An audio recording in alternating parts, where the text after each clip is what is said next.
Saudaraku, generasi muda Kumbahas, terutama generasi Y dan Z yang menjadi pemilih mayoritas di 2024. Saatnya kita untuk mengedepankan idealisme, bukan lagi transaksional. Kita harus memilih figur yang mampu mengangkat ekonomi Kumbahas, bersaing secara skala nasional. Sumber daya kita sangat melimpah. Kita harus mengisinya dengan sumber daya manusia yang unggul. Mulailah dengan meningkatkan kapasitas dan kapabilitas melalui pendidikan. Kalau ada program benchmark ke daerah-daerah unggul, seharusnya itu sudah harus diprogramkan agar manusia-manusia yang ada dalam Kumbahas mampu mengangkat ekonomi. Sekarang kita lihat bagaimana daerah-daerah terus mengembangkan inovasi-inovasi, kreativitas. Itu semuanya kuncinya adalah sumber daya manusia. Jangan pernah lelah untuk tetap mempertahankan idealisme. Idealisme itu penting. Jangan sampai kita semua harus terbeli. Sekali lagi, majulah generasi muda Kumbahas untuk Kumbahas yang lebih hebat dan unggul di masa-masa yang akan datang. Bravo, sukses untuk Kumbahas. Kembali lagi bersama kami di MK Official. Teman-teman, saat ini kita akan berbincang-bincang hangat tentang seseorang, mulai dari masa kecilnya sampai dengan kesuksesannya. Nabaktilas beliau. Oke, tapi sebelum itu kita pastikan beliau kan katakan semua, bongkar semua, tuntaskan semua. Bang Opang Site, maaf Dokter Opang Site, apa kabar Bang? Oras. Jadi dokter Bang sekarang. Iya. Luar biasa. Kebanggaan buat kita Bang. Amin. Sebagai adik-adik Bang Sendut. Boleh Bang diceritain tentang masa kecilnya dulu Bang? Oh iya. Jadi saya masa kecil di Dodok Sanggul di pasarnya, di Simpang 4-nya saya SD-nya tuh di SD 2 Dodok Sanggul. Lahirnya tahun berapa nih Bang? Tahun 66. Wow, bulan Oktober ya. Jadi saya SD 2 di Dodok Sanggul. Pada saat itu Dodok Sanggul masih sentral dari beberapa kecamatan, bukan kecamatan ya, masih desa-desa di sekitar Dodok Sanggul. Contohnya Parilitan itu masih berpusat ke Dodok Sanggul dalam hal perdagangan, Pakat juga, Monanduluk dan Monangganjang dan sekitarnya, Pamonangan. Jadi kalau memang Dodok Sanggul diuntungkan pada saat itu kita menjadi sentral, sehingga saya waktu kecil adalah yang punya toko kelontong. Bapak saya punya toko kelontong dan saya terlibat dari kecil sudah di toko itu, menjadi karena kebetulan sumber daya manusia kita itu terbatas di rumah, sehingga saya dari kecil sudah terlibat di toko kelontong. Itu yang memang masa kecil saya. Jadi kalau dibilang saya kehilangan masa kecil, benar sekali. Saya kehilangan karena saya nggak sempat bermain. Pagi-pagi ke sekolah, pulang sekolah harus di toko sampai malam. Ya belajar kadang-kadang di toko itu saja, nggak ada tempat lain belajar lain. Yang namanya kadang-kadang teman datang, ya diskusinya di meja kelontong itu. Jadi memang kelontong adalah tempat saya masa kecil. Berarti dulu di meja kelontong itu banyak cerita ya? Iya, banyak cerita. Itu dari SD sampai SMP? SD sampai SMP. Ya. Ada kenangan yang nggak bisa dilupain nggak Bang? Saya kenangan adalah bagaimana saya harus menyediakan barang dan mengirimkan barang kepada toko-toko kecil di sekitar Dodok Sanggul itu, karena kita dulu agent. Jadi barang datang, saya harus distribusikan dalam satu hari itu. Mau kirim kemana gitu. Masih SD SMP udah paham gitu ya? SD saya pakai sorong, itu saya antar kemana-mana itu. Pakai sorong itu dulu nggak malu Bang? Oh enggak dong, itu kan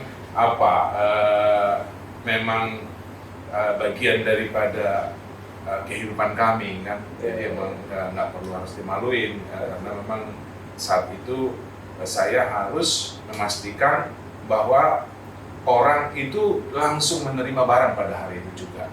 Ketika turun langsung harus distribusikan dan mereka pastikan delivery-nya terkirim pasti. Itu umur SMP udah ada lah cinta-cinta pertama gitu loh. Itu masih malu nggak itu? Kalau cinta pertama di SMP itu baru mulai lah ya, saya mulai ada ya. Cinta monyet gitu? Sudah ada ya, tapi ya cinta monyet. Paling memandang suratnya aja udah senang banget. Tapi kalau dia lihat abang nyorong bareng itu gimana tuh? Oh nggak masalah, kenapa? Saya nggak pernah malu itu. Nggak pernah malu. Karena itu aku anggap adalah pekerjaan saya. Iya. Kan petani gimana dengan petani? Apa malu bertani? Kan nggak mungkin. Bagaimana dengan lapo yang melayani orang untuk minum? Ya kan, itu kan pekerjaan juga. Tapi kan mental psikologi kita waktu masih remaja sama anak kecil itu kan sangat, apalagi di SMP remaja kalau ketemu sedangkan pandang surah aja udah gemetaran. Iya. Terus apalagi dia lihat kita dengan posisi yang tidak terlalu on gitu. Jadi itu memang saya diuntungkan pada saat itu orang tua saya sudah tua dan nggak mungkin saya membiarkan orang tua saya untuk mengerjakan pekerjaan itu, untuk mengirim-ngirim. Iya. Memang saya diuntungkan sehingga saya harus mengerti bahwa memang hanya saya satu-satunya yang bisa mengirimkan. Jadi agak terpaksa juga saya harus menjalankan pekerjaan gitu. Tapi dari segi terpaksa abang jadi mengerti tentang distribusi barang, manajemen yang bagus berarti dulu. Saya SD, saya sudah buka cek. Wow. Buka cek untuk membayar dengan tanggal mundur, dengan tanggal nanti pada waktunya saya harus membayar, nyetorkan itu ke bank. Saya itu SD udah, jadi abang saya tanda tangan, tapi buka ceknya berapa ratus ribu, istilahnya masih belum juta saat itu, masih ratus ribu, saya sudah buka. SD? Tanda tangan? Udah, tanda tangan abang saya, tapi membukanya saya udah terlibat waktu kecil. Iya. Jadi sampai SMP, SMA saya ke Jakarta. Kenapa bisa memutuskan SMA di Jakarta? Karena saya lihat mereka yang biasa di toko, apabila dia terus-menerus menjadi terjebak di di rasa nyaman. Karena apa? Semua terpenuhi, makan terpenuhi, jajan terpenuhi, semua terpenuhi. Saya harus tinggalkan ini, karena cita-cita saya mau sekolah setinggi-tinggi. Oke, dari SD udah dari kecil saya sebenarnya dulu saya pingin akabri waktu kecil gitu ya. Cuman ternyata saya larinya tidak sampai ke sana. Tapi memang dari kecil cita-cita saya tinggi. Iya. Waktu SMA di Jakarta. Jauh dari orang tua. Dari orang tua, saya tinggal di rumah kakak. Rasanya gimana? Oh enggak masalah dong, enggak masalah. Karena memang saya memutuskan ke Jakarta. Itu karena takut kerja terus atau emang karena saya harus berkompetisi secara nasional. Saya harus mengambil ilmu, mencari ilmu yang lebih tinggi lagi. Pada saat SMA apa pelajaran yang paling abang? Matematika, saya paling hobi. Matematika. Kalau udah matematika saya hampir nggak pernah kali ya, matematika saya di bawah 9 nggak pernah kali ya, 9, 10 terus. Iya. Dan itu berlanjut sampai sekarang masih suka matematika? Oh iya, saya kalau udah matematika saya masih bisa siap lah jadi guru. Setelah itu bang udah SMA di Jakarta. SMA di Jakarta saya melanjut, saya di Politeknik Universitas Indonesia yang berubah nama sekarang jadi Politeknik Negeri Jakarta, karena saya ingin buru-buru kerja. Dulu pengen buru-buru kerja ya? Kenapa? Karena saya pikir untuk pendidikan itu sudah tanggung jawab pribadi saya, itu bukan tanggung jawab orang tua. Kenapa nggak jadi kakak pribadi? Waktu itu entah kenapa saya di tes pertama itu nggak lolos, udah saya langsung berhenti, nggak pernah lagi. Oke, berat sekali ya. Pertama itu nggak lolos, saya nggak ada penerimaan, hanya saya lulus di Jakarta aja. Berarti melanjutkan ke Politeknik di Jakarta. Di Jakarta, dan saya lulus 3 tahun langsung kerja, udah kerjalah di perusahaan yang tempat saya bekerja sampai saat ini. Oke. Ini Bang, kenapa Bang? Sekarang kan udah punya gelar dokter nih Bang. Ya. Kenapa ngebet banget pengen jadi dokter dulu? Ini kalau bicara mengenai ilmu itu kan tidak ada habisnya. Iya. Ketika kita mau membentuk kerangka berpikir kita, itu kan harus selalu terukur. Membangun karakter berpikir yang baik adalah setidaknya kita harus punya strata 3, itu dokter. Jadi tidak mudah percaya, tidak mudah puas, tidak memblame sana sini, tidak menyalahkan sana sini. Selalu kita dibangun karena ada apa. Iya. Sehingga kita saya bikin berpikirnya tuh selalu kritis. Oke. Jangan mudah menyalahkan orang, jangan mudah menyalahkan sistem. Kita ukur terus berdasarkan apa? Berdasarkan keilmuan yang kita dapatkan. Saya ingin saya harus di level itu.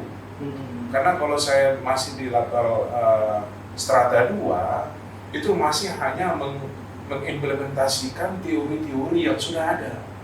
Oke. Nah, misalnya menyangkut mengenai bagaimana supaya unggul. Kita copy, ini teori siapa nih? Udah, itu yang kita implementasikan. Tapi kalau strata 3 nggak bisa, unggul kenapa? Unggul kata siapa? Di mana? Oke. Itu tadi bicara tentang kerangka berpikir. Abang kan waktu lulus kuliah udah bekerja, sampai sekarang masih kerja di sana. Dan dengar-dengar nih Bang ya, udah punya jabatan yang sangat tinggi, ya cukup tinggi lah, cukup bagus lah di sana. Itu pengalaman itu adalah guru yang terbaik. Apa itu tidak cukup Bang? Ya. Jadi di pengalaman empirik itu adalah pengalaman yang memang di tiap-tiap orang itu berbeda-beda. Tapi pengalaman empirik saya harus saya turunkan menjadi sesuatu pengalaman yang bisa digeneralisasikan. Oke. Tanpa ada kita pengetahuan tentang teori, kita nggak bisa. Jadi pengalaman kita itu hanya kekayaan saya pribadi. Kekayaan saya pribadi itu nggak bisa saya share kepada orang-orang. Berarti sekolah hanya untuk sampai dokter hanya untuk bisa memberi manfaat bagi supaya masyarakat. Ilmu saya bermanfaat. Siap. Oke Bang, bicara tentang manfaat nih Bang. Ya. Oke, sekarang sudah ada di gelar dokter. Hanya pemberian ya profesor, berarti udah di top pendidikan lah sekarang. Iya. Nih, kita kan sama-sama berasal dari Humbangan Sundutan Bang. Iya. Sekarang, menurut Abang gimana sih sekarang posisi Humbangan Sundutan menurut persiapan yang lahir di sana? Ya. Jadi saya harus katakan saya tuh cinta banget sama Humbangan Sundutan. Iya. Cinta banget. Kenapa? Karena salah satu orang yang terlibat di pemekaran Humbahas itu saya terlibat. Oh ya? Ya. Siap. Jadi yang dulu bolak-balik ke DPR itu saya dulu ikut.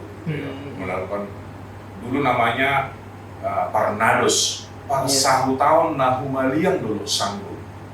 Bukan Persatuan Dulu Sanggul ya? Bukan, Parsahutaun Nahumaliang dulu Sanggul. Itu semua dari desa-desa yang seluruh dulu Sanggul berkumpul, kita rapat di rumah Amang almarhum Kumuntar Lumbangkau. Iya. Ya, saya masih muda waktu itu, saya juga dikonsepkan bagaimana supaya kita bisa menjadi kabupaten sendiri yang menjadi Humbangan Sundutan. Iya. Nah, kalau kita bicara Humbahas, kenapa? karena saya rasakan terus Dolo Sanggul itu unggul. Masih ingat nggak dengan Sanggul Mas? Bayangkan Sanggul Mas punya skala unggul secara nasional Sumatera Utara, bisa bersaing. Bayang Sanggul Mas itu berapa banyak unitnya, Pak. Itu kan artinya memang Dolo Sanggul itu punya potensi di dalam hal bersaing secara skala nasionalnya Sumatera Utara. Oke. Dan ketika dia berkembang, kita lihat bagaimana dulu Kemenyan, bagaimana Sayur Mayur di Humbahas ini bagus banget. Jadi kalau saya lihat Humbahas itu sangat jauh masih dari harapan saya kalau kita lihat dengan sekarang. Berarti waktu memperkasa punya pikiran, Humbahas 10 tahun udah pasti kayak gini gitu. Benar sekali. Dan itu jauh banget sekarang. Karena kalau kita lihat kota Dolo Sanggul itu kan pusatnya cuma di Dolo Sanggul. Iya, pasar Simpang 4 ya. Ya. Padahal Onan Ganjang itu kan bagian dari Humbahas. Iya. Pakat Humbahas Punan Dolo. Apa iya sekarang pembangunan itu sudah sedemikian merata? Apakah sumber daya itu sudah dioptimalkan? Ini saya lihat belum. Padahal cita-cita umurnya berangkat dari Pasahu tahun Nahumayan. Artinya masing-masing harus tumbuh bersama. Iya. Sekarang kita masih sentral, masih di Dolo Sanggul. Saya lihat pengembangannya belum merata. Oke, bicara tentang tadi abang bicara tentang sumber daya alam. Sumber daya alam Humbahas Sundutan itu dominannya kan dari daerah-daerah ini, Pak. Bukan dari kota. Dari kota ya, bukan dari Dolo Sanggul. Iya. Tapi pembangunan kayaknya terpusat di kota. Iya. Itu kenapa bisa terjadi kebijakan hal seperti itu? Ya, itulah aku bilang saya ingin ada suatu saat bagaimana ada tim dari Dolo Sanggul ini yang membuat suatu konsep grand design Humbahas. Grand design itu menjadi sesuatu konsep 10 atau 25 tahun yang akan datang Humbahas. Sehingga ketika konsep ini menjadi suatu konsep bersama, maka siapapun yang jadi calon bupati harus mengacu kepada konsep itu. Bagaimana program strategi yang akan dia lakukan dalam program 5 tahun, 10 tahun, itu seharusnya sudah punya konsep. Itulah nilai jual seorang bupati. Iya. Maka yang menjadi tim pemrakarsa untuk membuat grand design ini adalah sebagai fungsi kontrol. Kamu nggak tercapai loh. Jadi kalau kita lihat DKI, ada pengujian calon gubernur, di mana mereka menyampaikan visi misi seperti apa, Humbahas itu nggak ada. Ini yang gue bilang kita ketinggalan. Jadi kita tuh masih sebatas transaksional, belum lagi kita sekarang sudah terkotak-kotak atas kepentingan politik. Gitu kan. Yang cita-cita luhur pemrakarsa itu bubar, saya lihat sekarang nggak ada. Kemana? Oh iya Bang, ini Bang. Jiki kan generasi muda nih Bang. Kadang-kadang Jiki merasa iri tuh lihat orang abang yang udah setara dirjen, banyak yang sukses. Dan sekarang kami kayak untuk menuju itu sangat susah gitu. Masa? Iya Bang. Itu Dimana? mungkin ya. Gitu ya sekarang. Itu mungkin karakter zaman Jiki jadi nyimak karakter zaman dulu itu yang punya visi yang satu sehingga Kabupaten Humbahas Sundutan bisa jadi ada gitu, punya kekuatan kebersamaan itu sekarang menipis Bang. Jadi memang gini, Dolo Sanggul itu bagaimanapun blessing in disguise. Karena rasa prihatin yang mendalam lah yang membuat kita menjadi kompak. Dulu Dolo Sanggul itu nggak dianggap oleh Toba dan Tapanuli Utara. Kenapa bisa gitu Pak? Karena memang kita tertinggal dalam sumber daya manusia, kita tertinggal jauh. Ya kita bicara dokter dulu, siapa dari Dolo Sanggul dokter? Sekarang kita udah beberapa dokter gitu kan. Di Tapanuli Utara udah banyak dokter. Di Toba udah banyak dokter. Di Samosir udah banyak dokter. Jadi memang kita secara sumber daya manusia yang unggul kita tertinggal. Ya kita bersyukur dulu namanya Amang Maniu, Pasaribu, Amang Humunter, Lumbantau. Tapi emang mereka-mereka ini yang besar di perantauan. Jadi memang kita tuh keprihatinnya itu memang besar kuat sehingga kita tuh namanya juga orang prihatin. Kalau toleransi kan semakin tinggi, sedekat untuk saling menolongnya itu semakin tinggi. Nah mungkin sekarang generasi sekarang itu udah tidak merasa bahwa Dolok Sanggul itu bukan daerah prihatin lagi, sudah dianggap ya kita sama dengan daerah lain. Ya itu mungkin yang membuat semangat untuk maju itu turun. Tapi kan harusnya semakin maju harusnya punya pandangan loncatan yang lebih tinggi Pak, yang lebih jauh kan. Itu bagaimana sih cara kami nih generasi muda agar tetap berpikir kita udah maju dan berpikirnya harus jauh lebih ke depan lagi gitu, harus punya loncatan yang lebih tinggi, yang lebih jauh lagi gitu. Ya. Apa yang bisa buat kami termotivasi Pak? Saya pikir gini, bagaimana mensinergikan antara tokoh-tokoh yang berhasil dengan pemuda-pemuda Dolok Sanggul yang memang sedang berjuang gitu ya. Sinergi itu penting dibangun gitu. Permasalahannya sekarang budaya pemuda Dolok Sanggul untuk hormat kepada senior itu semakin terkikis saja. Rasa hormat generasi muda terhadap orang-orang tua itu terkikis. Coba ya sekali maaf sekali lah. Ya. Bagaimana tokoh-tokoh yang ada di Dolok Sanggul ini dengan anggota legislatif dan juga eksekutif tidak menempatkan bahwa orang-orang tua yang ada di Dolok Sanggul ini adalah memang diposisikan sebagai orang tua. Rasa hormat, rasa segan, rasa respect, rasa bersalah ketika pembangunan tidak tercapai, rasa bersalah ketika rasa keadilan itu tidak tersampaikan kepada orang tua. Kalau kita tidak ke desa-desa itu kan orang tua itu seperti sudah nggak berdaya, nggak punya kemampuan, apalagi yang punya anak-anaknya sudah di perantauan, mereka tidak ada bisa mengharapkan apa-apa, hanya mereka pasrah saja. Ini mungkin yang harus kita bangun, bagaimana generasi muda itu biasakan hormat kepada senior. Siap. Jadi Jiki berpikir begini Bang ya, kemerosotan mental dari masyarakat Humbang Sundutan itu berdampak ke sumber daya alam. Jadi sumber daya alam yang sangat banyak, yang sangat besar di Humbang Sundutan itu jadinya seolah tidak bisa dikelola dengan baik. Padahal apabila sumber daya alam manusianya bagus, dengan sumber daya alam ada pariwisata, ada tambangnya juga, ada pertaniannya juga, untuk bisnis peternakan juga, kita punya lokasinya, kita punya semuanya, kita punya sumber daya alam. Tapi dengan sumber daya manusia yang seperti Abang katakan sudah tidak ada lagi rasa penghormatan dan tidak mencintai pendidikan, hanya mencintai uang seperti itu membahas ke depannya saya pikir akan seperti Kota Mati. Itu bagaimana solusinya? Ya saya mengharapkan seperti Jeki yang masih dianggap generasi muda yang masih berpotensi untuk memberikan ide-ide kreatif ke depan.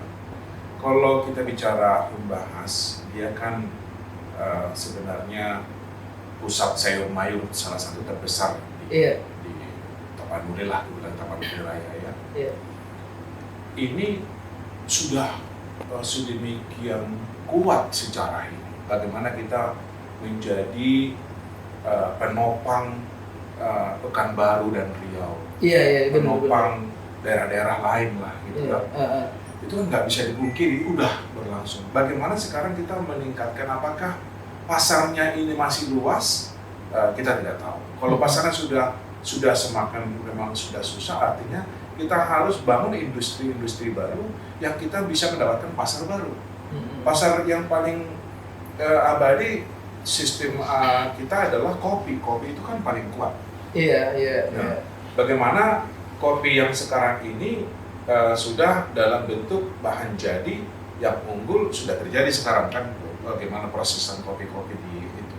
Nah, sumber daya manusia inilah sebenarnya kunci daripada sumber daya alam yang kita miliki. Sumber daya alam coba lihat begitu melimpah. Iya. Luas tanah contohnya. Apakah peternakan kita sekarang ini dalam tanda kutip bagus? Kalau range 1 sampai 10 masih di angka 2. Nah, bayangkan kita di angka 2. Sementara lahan kita besar. Apa permasalahannya? Sumber daya manusia kita nggak ada. Iya. Karena kita selalu berpikir gini, selalu awalnya adalah uang. Uang gitu. Padahal uang itu adalah sesuatu yang nomor 2. Kalau nggak ada ide kreatif, ide inovatif, bagaimana uang ini datang? Coba kita bayangkan seorang Jeki bikin satu proposal, konsep yang bagus, habis itu memang secara hitungannya masuk dalam hitungan, terus proposal ini dimajukan kepada industri, pasti industri tertarik. Dengan sistem bagi hasil dulu, nggak perlu ini digaji, nggak perlu bagi hasil aja dulu. Udah, artinya seseorang yang memberikan ide kreatif itu terlibat langsung di dalam rencana program itu. Pasti kita lebih bagus. Nah, ini yang harus kita bangun. Paradigma baru berpikir gitu. Jangan sistem gajian lagi. Kita jadi entrepreneur muda. Apa? Satu Jeki mulailah dengan 10 sapi misalnya. Jeki 2, 10 sapi. Jeki 3, ada 10 Jeki udah 100 sapi. Dengan konsep mana nih lahannya? Itu lahannya sistemnya peternakan itu kan makanannya sudah harus tersedia. Bagaimana dengan susunya? Bagaimana kemana industrinya? Bagaimana dampak ini semua? Kalau itu terprogram itu kan ide-ide inovatif ya, dan atau ide kreatif. Ini yang harus dibangun. Pertanian kita seperti apa? Yang paling bagus? Oh ternyata tiung. Coba siapa produksi tiung sekarang di Sanggul yang siap saji? Udah nggak ada. Apa yang salah? Tapi gini Bang, ada satu problem di pikiran kita, di hati kita. Apa yang saya harus ngerjain itu? Saya dekat dengan pemerintah, saya bisa dapat project, saya udah langsung kaya loh. Iya. Jadi itu ngapain saya lakukan? Kan capek membuat proposal, buat itu masih ditegur lah, dibilang lah saya dikritik investor lain nggak pas, ini itu apa segala macam. Kita loncat sedikit ya. Iya. Coba Pak Jokowi kerja keras membangun infrastruktur. Iya. Di mana-mana sekarang. Saya sebagai dosen, kebetulan mahasiswa saya beberapa wali kota. Wali kota ya mahasiswanya Pak. Mahasiswa saya. Oke. Ya, berapa petinggi sekarang. Saya bilang, apa yang bisa Anda berikan terhadap programnya Pak Jokowi terhadap infrastruktur? Kalau kita lihat sekarang turunnya penggunaan infrastruktur yang sudah tersedia. Contohnya, Jakarta Palembang sekarang berapa jam? Cuma sebentar. Tapi orang ke Palembang umumnya hanya pulang kampung, belum berwisata. Belum digunakan tol itu untuk berwisata. Kenapa? Nggak ada destinasi yang dibangun.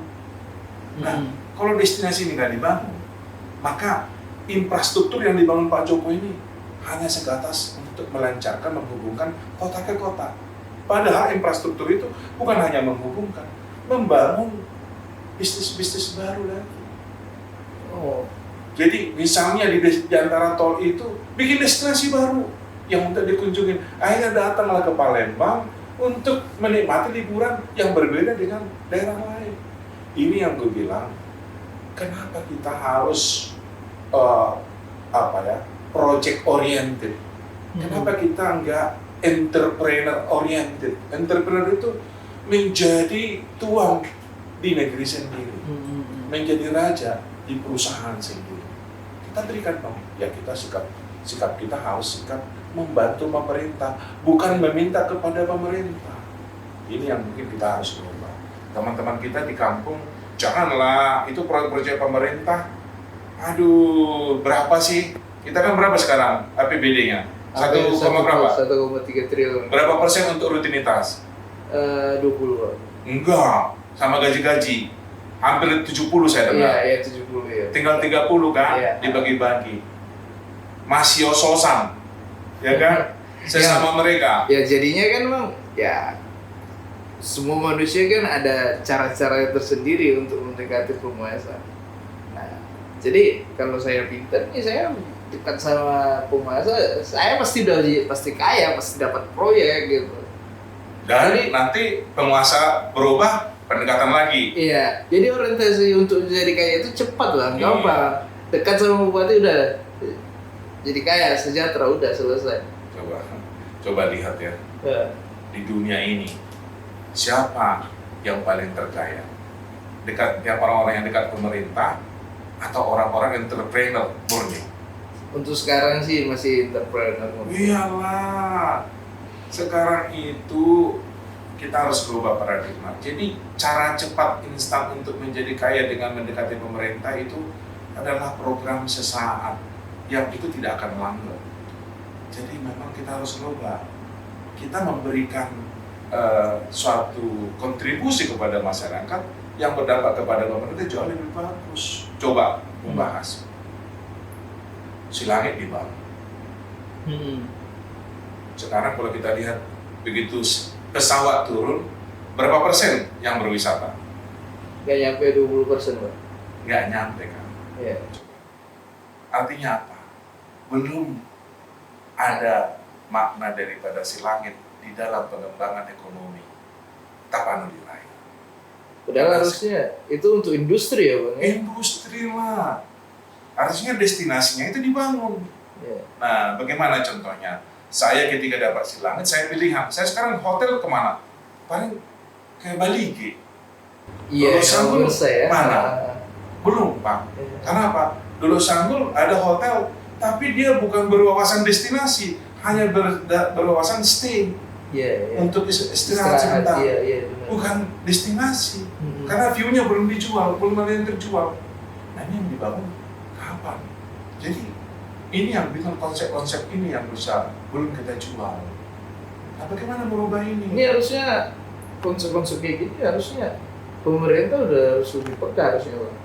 Karena pemikiran pemerintah yang memiliki konsep kerangka berpikir untuk lebih maju itu akan lebih mudah membangun Bang, Makanya daripada perorangan Bang.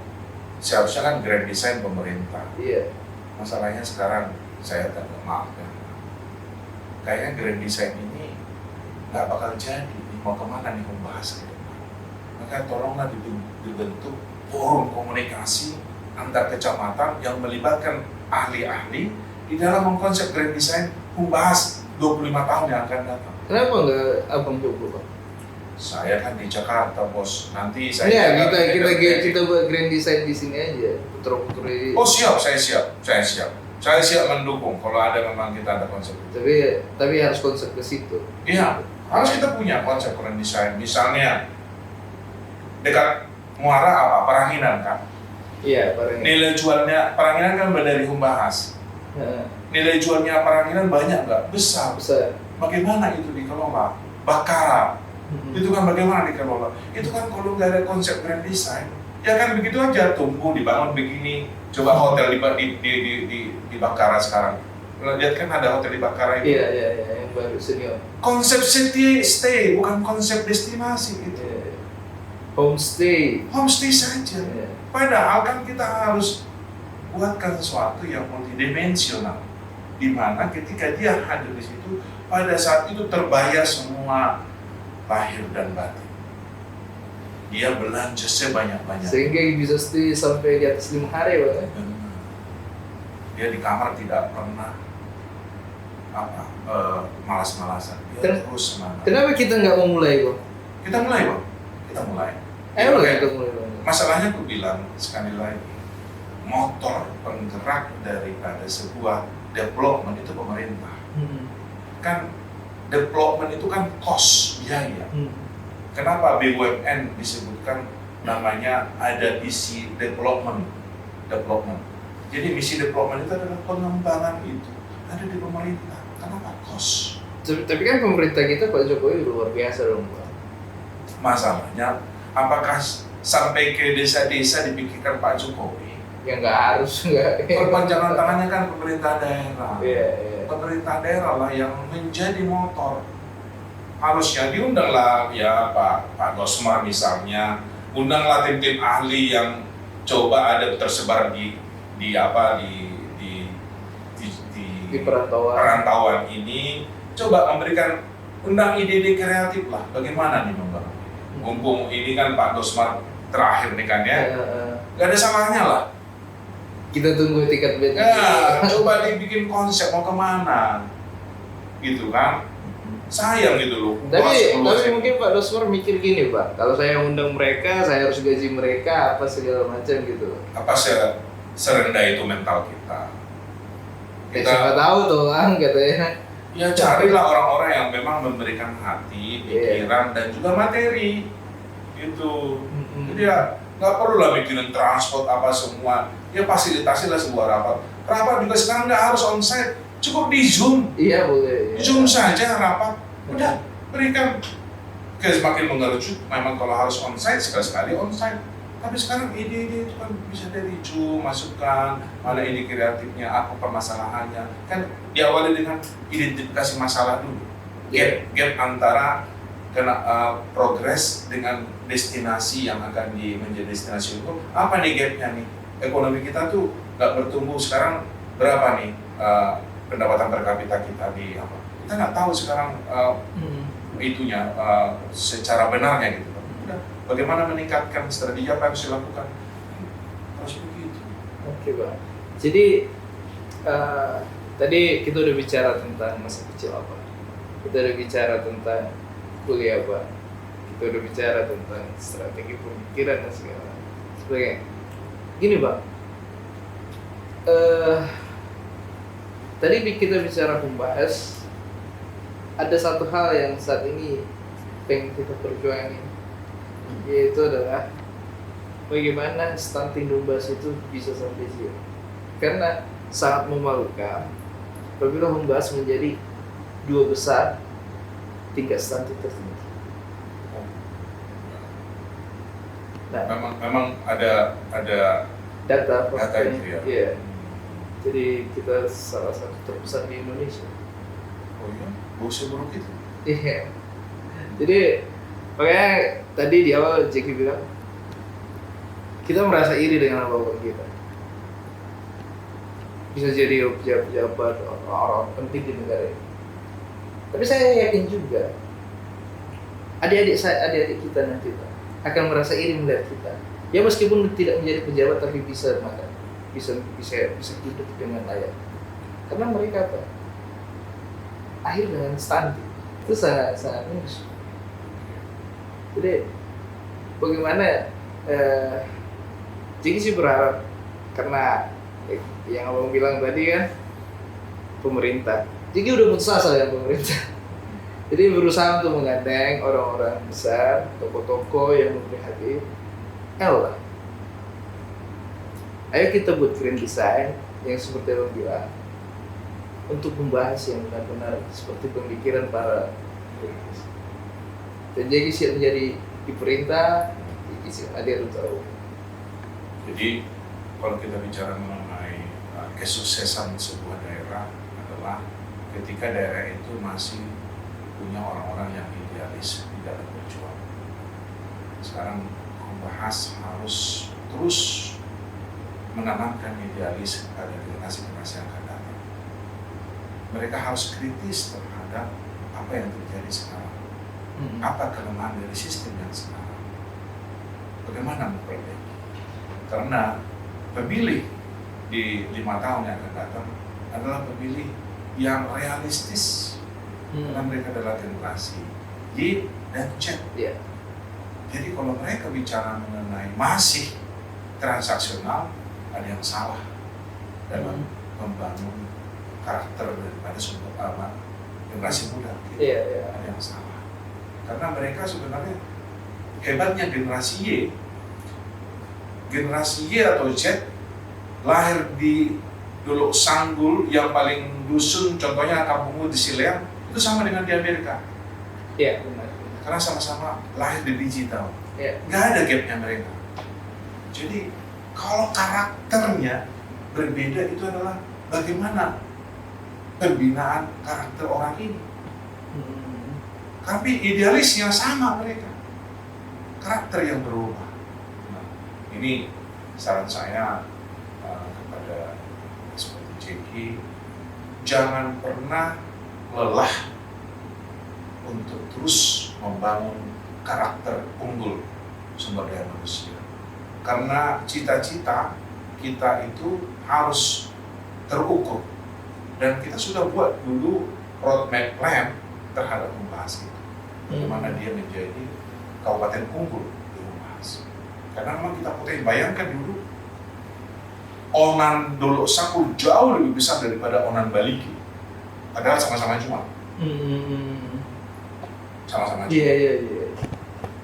Onan Dolok Sanggur jauh lebih besar daripada Onan Tahutu. Lebih menjual ya. Onan Dolok Sanggur jauh lebih besar daripada Seborong-Borong. Iya benar. Artinya apa? Unggul. Karakter Dolok Sanggur itu jelas. Market segmentnya jelas. Nah, kalau kita sudah menjadi mental-mental yang tidak unggul, kita transaksional, kita ingin cara hidup kaya dengan cepat, ya udah kita semua akan terus menurun idealisme kita. Ini harus jangan lelah. Pesan saya pikir Parnados Persatuan Mangkusubun Dolok Sanggur di Jakarta dulu itu sangat disegani. Sekarang mungkin sudah nggak tahu apakah masih ada atau tidak. Karena apakah Masih. idealisnya seperti apa? Kembali lagi, idealisme itu harus betul. Bayangkan sekarang apakah pemerintah kita salah atau tidak di dalam membangun konsep membahas. Harus berani kita mengatakan benar atau salah. Tapi kalau sampai kita urusan dia lah itu, berarti kita sudah mati atau memang kita memihak yang salah. Ini yang harus kita rompak. Kita harus mengatakan kebenaran supaya kita bisa menjadi masih tetap unggul. Karena manusia hanya idealisme. Kalau manusia udah nggak ada idealisnya, udah selesai sudah. Tapi orang-orang yang saya pikir ada banyak sekarang senior mengatakan kita idealisnya dikurangi. Gitu. Padahal abang bilang tadi idealisme jangan dikurangi. Oke Bang, semoga harapan abang itu tentang generasi muda agar karakternya tidak berubah, karakter yang unggul itu tetap ada. Harapan abang apabila 2024 kita lalui dengan pemerintahan yang di daerah Hubah Sundutan yang seperti ini, harapan abang di 2024 apa? Ya, kalau saya sekali lagi kalau 2024 saya mengharapkan Dolok Sanggur itu sudah keluar dari cara-cara transaksional yang selama ini berlangsung. Boleh dihimbau Bang untuk Ya, saudaraku, generasi muda Humbahas, terutama generasi Y dan Z yang menjadi pemilih mayoritas di 2024. Saatnya kita untuk mengedepankan idealisme, bukan lagi transaksional. Kita harus memilih figur yang mampu mengangkat ekonomi Humbahas, bersaing secara skala nasional. Sumber daya kita sangat melimpah. Kita harus mengisinya dengan sumber daya manusia yang unggul. Mulailah dengan meningkatkan kapasitas dan kapabilitas melalui pendidikan. Kalau ada program BEM Smart ke daerah-daerah unggul, seharusnya itu sudah harus diprogramkan agar manusia-manusia yang ada dalam Humbahas mampu mengangkat ekonomi. Sekarang kita lihat bagaimana daerah-daerah terus mengembangkan inovasi-inovasi, kreativitas. Itu semuanya kuncinya adalah sumber daya manusia. Jangan pernah lelah untuk tetap mempertahankan idealisme. Idealisme itu penting. Jangan sampai kita semua harus terbeli. Sekali lagi, majulah generasi muda Humbahas untuk Humbahas yang lebih hebat dan unggul di masa-masa yang akan datang. Bravo, sukses untuk Humbahas. Baik. Teman-teman MK Official, kita sudah dengarkan napak-tilas dan harapan dari Bang Dr. Bambang Site, dan kayaknya saya tidak terlalu bisa berkata-kata apa lagi karena semua yang dikatakan beliau sangat benar menurut saya. Semoga menjadi bermanfaat bagi kita. Salam MK Official.